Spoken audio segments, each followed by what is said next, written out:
کراچی سے chief sports reporter Rehan اکرم کے مطابق سندھ اولمپک ایسوسی ایشن کی جانب سے آصف عظیم کے انتقال پر تعزیتی اجلاس۔ کراچی پاکستان سافٹ بال فیڈریشن کے صدر آصف عظیم کے انتقال پر سندھ اولمپک ایسوسی ایشن کے سیکرٹری احمد علی راجپوت کی سربراہی میں ایک تعزیتی اجلاس منعقد ہوا، جس میں سندھ کی تمام سپورٹس ایسوسی ایشنز کے مرد و خواتین عہدیداران نے شرکت کی اور آصف عظیم کے ساتھ گزری یادوں کا ذکر کیا۔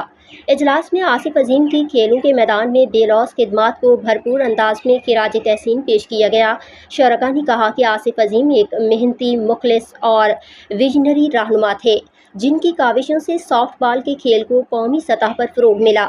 ان کے انتقال سے کھیلوں کی دنیا ایک باصلاحیت شخصیت سے محروم ہو گئی ہے۔ اس موقع پر آصف عظیم کے صاحبزادے اور دیگر اہل خانہ بھی موجود تھے۔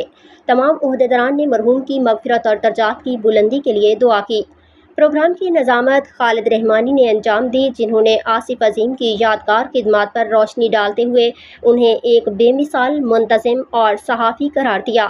شرکاء نے اپنے خیالات کا اظہار کیا۔ خاندان کا حصہ کیا ہے اور وسیع تھوڑے سے ہوتے جا رہے ہیں، ان کی وہ جو لائف ہے اس طرف کنورٹ ہو رہی ہے بھی۔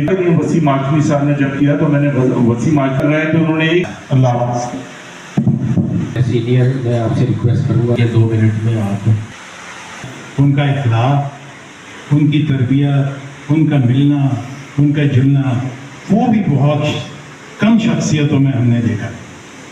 اور جس طرح انہوں نے سندھ اولمپک کی، پاکستان اولمپک کی، بیس بال کا کوئی ایسے عظیم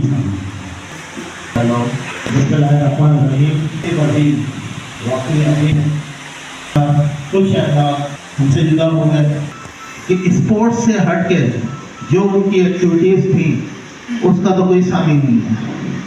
ان کی جو سوشل ایکٹیویٹیز تھیں، جو فلاحی کام کرتے تھے، اللہ تعالیٰ ان کی مغفرت کرے اور وہ ان کے کام آئے گا۔ بہت شکریہ۔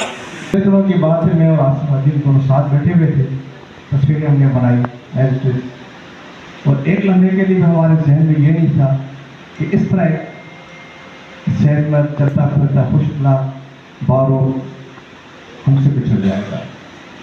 میری وابستگی ان سے 95 سے تھی۔ ایس ڈی اے مرحوم مشتاق ایک سلسلہ تبھی بیٹھے میں ناصر بیٹھے بھی جاتا تھا